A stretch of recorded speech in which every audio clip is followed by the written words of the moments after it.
close. Give me 1 minute. Let me just close the door. Okay. Okay, welcome guys.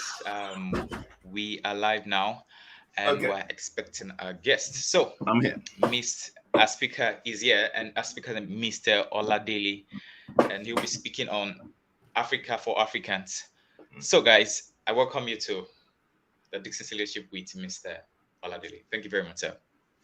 You're more than welcome. Thank you so Hi, much. Miracle. Yeah, I'm Thanks doing for having. well. Thanks for having me. You're welcome, sir. We're grateful to also have you too. Absolutely Okay, so fantastic. the floor is yours, sir. Okay, Africans for Africans, the way forward. Today, I'm gonna look. I'm gonna look at the. I'll say the education process. At the moment, and I'm in Nigeria at the moment. So people say to me, "I'm not in Nigeria, but I'm in Nigeria at the moment." So they say I talk from abroad, but I'm home.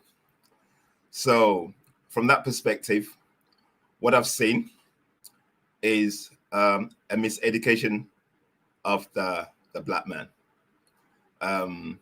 For somebody who lives in the West, when I'm home, I want to see Africa everywhere. But for some reason, what I see is Africa that's trying to be like the West. Okay? There's nothing wrong with sharing ideas from the West. Whatever works is good. But what I find at the moment is the fact that our African originality, the basis of the foundation of our basis is being eroded. We so seem to think that everything in the West is good for us. And this is my biggest challenge. This is one of the biggest things, I've been here and I've been banging my head against the wall. I've been frustrated. The people I meet, the way people think, the way they talk. Miracle, I'll say the trend in Nigeria right now is that everybody wants to go abroad. Everybody wants to jackpot. Everybody wants to jackpot. That's the trend at the moment. And this is basically, and why do we think we want to run away from this country? Why do we think this country cannot benefit us? And that's one of the biggest things, the challenge we're facing at the moment. I mean, education is basically one of the main, like I said, is the main reason. But moving from there, the fact that we don't value ourselves and we don't see the need to actually build. And I'm going to put this the blames at the feet of my generation. Okay, I'm in my 50s, mid 50s, and there used to be a time when I went to school in Lagos. I went to one of the Jakonde schools, the so-called poultry schools. I went to one of those schools, but in those days, my parents didn't have to worry about the burden of school fees because school fees was free. In those days, private schools was a luxury. The public schools basically was the gold standard of everybody to go to. Moving forward, I'm looking at Nigeria today. Education has become a liability for a lot of parents. So a lot of parents cannot send their kids to school, and the burdens on the parents. Nigeria right now is basically, I'll say, Nigerians are suffering so much in terms of the affordability, being able to buy anything. I see poverty everywhere. So having the burden of having to educate your kids with the government not investing in the public schools is basically, I say, is a crime against humanity. Okay. Consequently, you have the private schools that the curriculums in these schools, I don't know who the kind of regulators they have, because I've seen a few and I don't know how they're regulated. So that becomes another problem, because basically you got private schools popping up everywhere with no government regulation, no standards enforced. And then we continue to have the perpetual problem of the miseducation going on. And then from there, I'm looking at the way we think is the key, our mindset. The inferiority complex that makes us think that we Africans are inferior to the white man. Excuse me, use that language. I'm going to put this in a kind of historical perspective. The name of my organization is called the Emerging Alkebulan. Alkebulan means mother of mankind. So I chose that name deliberately because a lot of people ask me, what does it mean? It means mother of mankind. So Africa is the birthplace of humanity. So from that onwards, in terms of civilization, if you look at the pyramids, it was us. If you go through Egypt, Sudan, Ethiopia, down that strip, we had basically everything. The Greeks and the Romans came to Africa to learn. Everything that they see, the Greeks and the Romans, everything you see the white man tell you today was something that the knowledge they shared from you. It was your knowledge taken away from you. And what they've done, because the white man's so clever, what they've done is they've rebranded it, they've rethought it, recalibrated it, they've redone everything, and then they've sent it back to you. So your history was taken away from you, and then it was sold back to you. And then now they're making you think that you are inferior because whatever your education you're receiving is from them. But the education that you get is you. But the sad thing about the whole this is the fact that now they sent you a curriculum which is Eurocentric. It's colonized driven. Okay.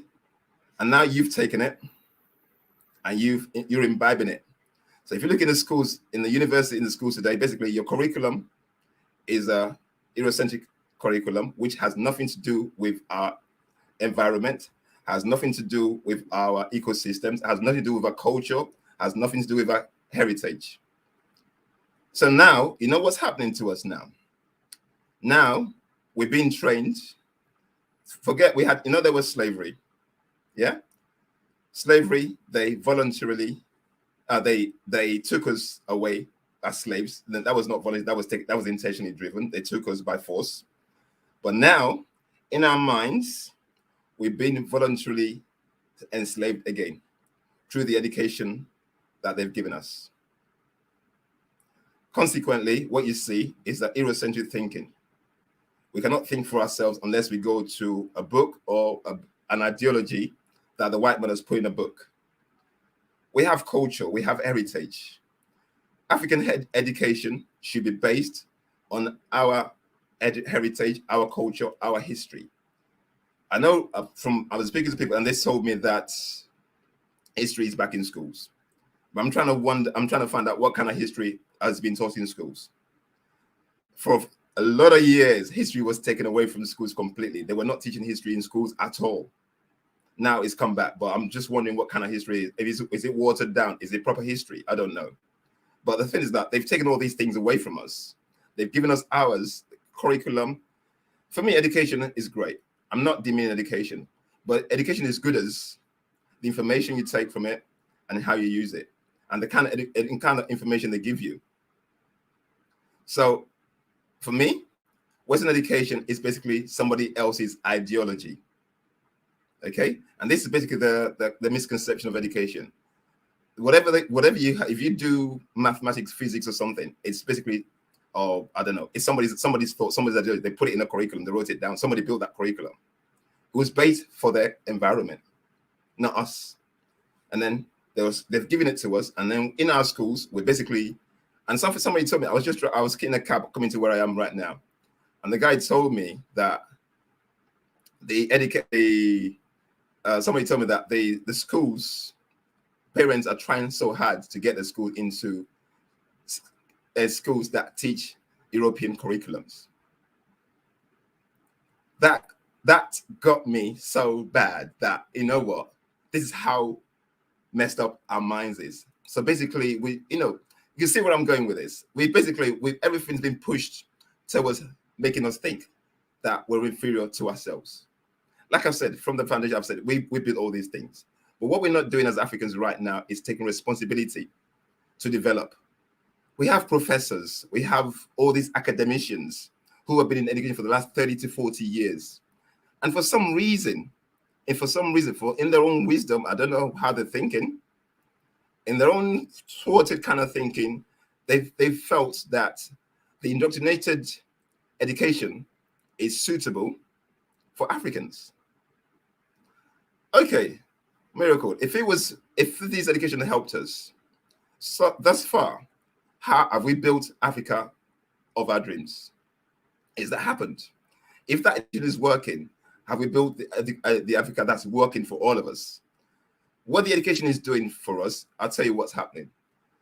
Because, like I said before, they took us in slavery forcibly before. Now they're taking us voluntarily. Because what they're doing is they're building another pipe, a constant flow of indoctrinated, Western-educated Africans to Europe.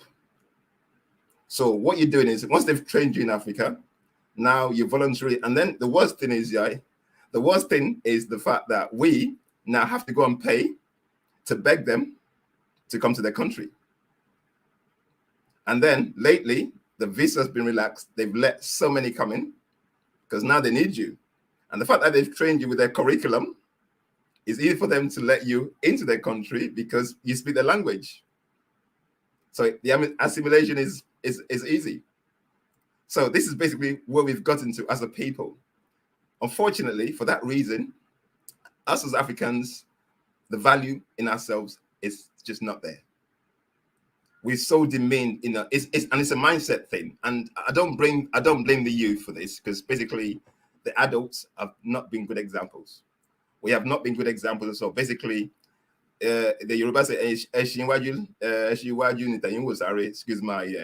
look at the people in front and then they guide you. But unfortunately, the elders in the front have not guided the youth properly. Hence, you guys have to find your own path because we haven't led you properly. And this has got us to where we are right now. So what I'm going to say is Africa has everything it needs to be where it needs to be. And for Africa, I always focus on Africa. I don't want to say about Nigeria because the same problem is all over Africa at the moment. For us to move forward, the next generation, which is your age, needs to grasp the mantle by force, because these old people are not going to leave it, because they pretend they're there, but trust me, they're useless. Then they're basically not doing nothing. So you guys have to take the mantle and basically take it from us and lead. People like me are there to guide and tell you, okay, you know what, don't make the mistakes we made. And you guys need to be radical in moving forward. You have to be radical, because if we're not radical, all we do, as you know, Miracle, is all we do is pray. That's all we do. The work that needs to be done to actually move forward or taking responsibility, we don't do. So religion has become a cop-out for us. So we go behind the religion, we pray, and we think, okay, once we prayed, everything's done. The work is not being done. Consequently, we are where we are today. So I would say the miseducation of Black race is deep. I've been around, I've been talking, I've been going around, and I speak every day I go out, I speak to people all the time. And the biggest problem, the biggest impediment is to the way we think. Africa, we need to believe in ourselves. We are so intelligent. We can do anything we put our minds to. We can actually do anything if we put our minds to it. But like I've said, and I emphasize it again, the reason why we're not doing it because we don't want to take responsibility. We don't want to do the work. We're looking for easy options. That's why a lot of us will go into all these scams and thinking that's the way forward.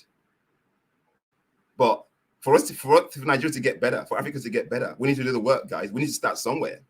We need to re-educate the way we think. We need to believe that we are more than capable. If we're not capable, look, we have Africans all over the world excelling. Given the right conditions, a Black man will excel. But our African nation, we're not. What's going on? I say to people, most especially Africans in the diaspora, I say to them, there's no point of you being the best in the West if you cannot be the best in Africa. Because what's the point of you being the best in the West and your reflection, your home, is messed up? What kind of image are you creating for Africa? So basically, all you're doing is a perpetual subservient kind of attitude that makes you think, okay. And I live in the UK as well, and our people aspire so hard, they work so hard to get to all these levels in Europe, but there's a ceiling. They only let you through when they want you to. But my brothers and sisters, Africa, there's no ceiling. We've got everything we need, but we're not using it. But we're aspiring to actually copy. And if you're going to copy, let's copy the right thing. Okay? If you look at the West, everything that built the West was built on deceit. Everything. I was talking to my cab driver today. Everything that came from the West was built on the religion was built on deceit. Capitalism was built on deceit. On the blood of our forefathers, they built it. Okay? Everything they do, they create wars.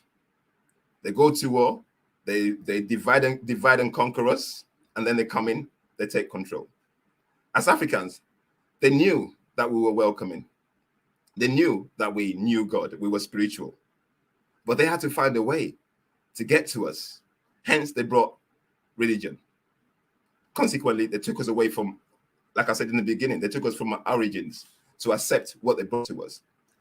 Like I said before, you lose your history, you lose yourself.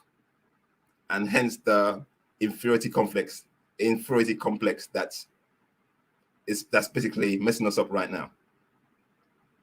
So, in closing, I believe in Africa.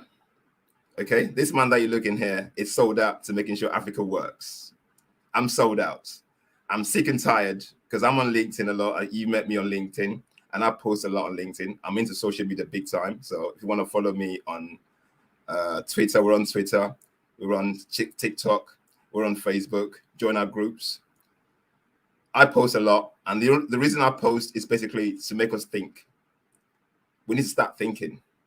Anything that is told to you, you need to ask questions. Don't take things that is told to you without asking. You have to think, does that work? Doesn't work? Don't just follow for the sake of following.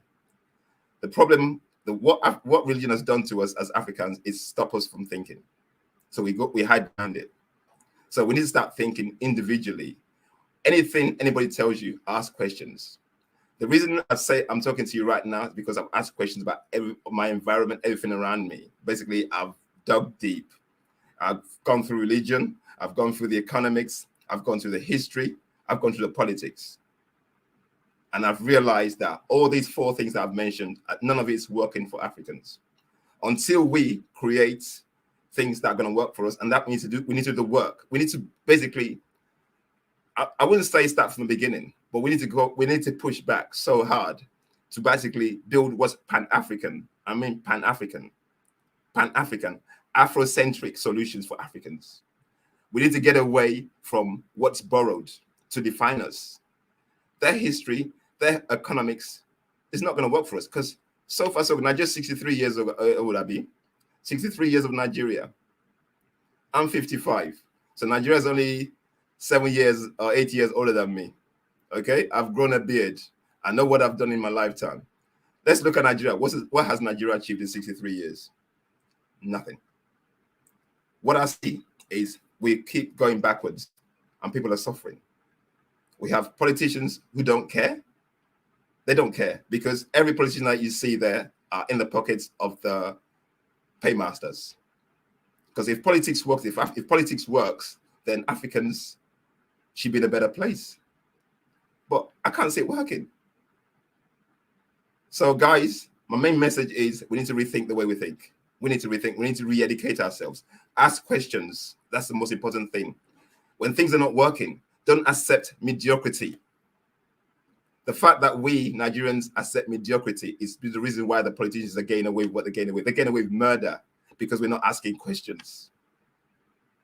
We need to start re-educating ourselves. Don't believe that everything about the white man is better than you. You are the beginning of the race. You are the inception. Look at where Egypt is, where the Garden of Eden. Everything is in Africa. Don't be hoodwinked. Do research. Go, you got Google. Google's your friend. Do research. If Google don't work, there's different search engines that's going to give you information. Because I personally don't rely on Google alone. I use Brave. I use different kind of, because basically it's all controlled information.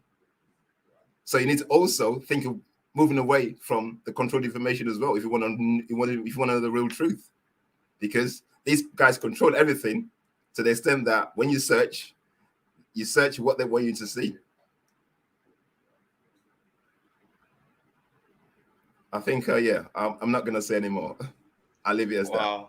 Wow. Thank you so much, sir. Thank you so much. Okay, so the You're few more than very, welcome. very few questions I want to ask, and I think Yeah. it's something that a lot of young people are going to be having issues with, is how can young people face the pressure of wanting to succumb to a system, especially if they've not had to understand it? So, like in such a way that, let's say, um, where you have to want to be like them, but then you don't want to feel odd. How do we live in being ourselves without feeling odd about ourselves as young people? Okay, that's one of the biggest pressures that young people face, because I grew up in Nigeria as well, and you have to be one of them. But I was a rebel because my mother would say, "Oh yeah, look at those people. They're wearing this is the latest design, so you have to copy what everybody else is doing." And I always say to my mom, "Why should I copy what everyone's doing? I don't like it. If I don't like it, why should I copy?" And I know it's a challenge, but you need to stay your authentic selves, because when you stay your authentic selves, then your mindset is kind of clear. You can see a path. When you follow other people, all you're doing is following the crowd. And when you follow the crowd, you don't see a path. But when you focus on yourself, and I know it's not easy, because I've got daughters who want to be part of the crowd, and I always tell them, don't do this. But sometimes they listen, sometimes they don't listen because they want to be part of the crowd. But to be unique, to be authentic, it takes work, and sometimes it's lonely. But it helps you if you can actually charter that path, despite what everybody says around you. But you need to look within and build yourself up and move forward. So it's work that needs to be done. It's not easy to do, trust me, because we live in the world. And if you live in the world, you want to copy the world because that's what's trending. But what I say to that is also what's trending is not always right. If you look in our world today, the majority are not always right. Right now, majority are just a copycat of everybody else. The uniqueness and the authenticity is not there. For me, I'd rather be on my own, authentic, unique, and go the way I want to go. And that's the best way to go. I know it's not easy to do that, but it's basically something we need to do. Otherwise, we will never get there. All we're gonna doing is following other people's paths in life, and you don't want to do that because everybody has a different path. What gets you to where you're going is not where that's gonna get other people to go. And if we follow the blueprint, that's a popular blueprint. The popular blueprint is basically for the crowd. It doesn't allow you to be yourself. Wow, thank you so much, sir. Thank you, Mr. Oladili. So I think we have two more questions and then we would go. And okay, let me ask the question is, so far you've had experience with a lot of young people and you've spoken to a lot of people, you've made a lot of research and all that. What advice would you give to young people, especially in Africa, looking at your experience, looking at things you've studied a lot? What advice would you give to young people? Whew, that's a big question, man. What advice, man? Where do I start? I talk a lot, man. And where do you start? Because African systems have not helped the youth at all. And that's the bottom line. And I feel sorry. The African system our leadership has not helped at all. So whatever you guys are going to do is something that you're going to have to develop on your own, off your own back. Because unfortunately, the leadership are not there to help you do what you need to do. They're not. Okay, there's people like us. And basically all you got to do is just look for mentorship. Look for people who speak your language, who think in the way you're thinking. Reach out to them. Because the systems, like I said, are not working. So I wouldn't push you to a system that's not working, because at the same time, you're going to end up like the kind of people we want to get away from.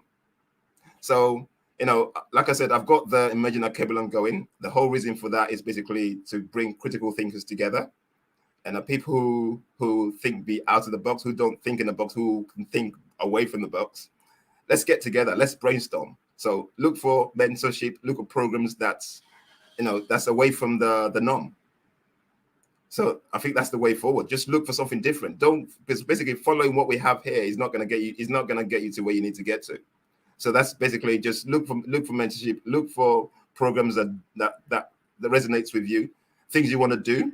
Look at it, but uniquely, just be yourself. Don't be a copycat of anybody else. And if you be yourself, you will find the path. Basically, what happens is, and that's what's happened to me, as I navigate through uncharted territories, places, the forbidden areas they don't want you to go to, I see clearly. I can see the deception for what it is, and I can move forward. It's big advice for young shoulders, but I'd rather you do that now when you're young, so you get to my age and still being where you are. So you'd rather do the work now rather than leave it till later. I know you want to graduate, you want to enjoy yourselves, man. That will always come, trust me. But the work needs to be done now. Otherwise, guys, once you hit a particular age like mine, you're gonna be wondering where the hell has my life gone. Wow. Thank you so much, sir. Okay, so this question I was supposed to ask before the last one is, how do young people engage in critical thinking? In few words, how can young people engage in critical thinking? Critical thinking is basically, for me, critical thinking is actually questioning what's around you.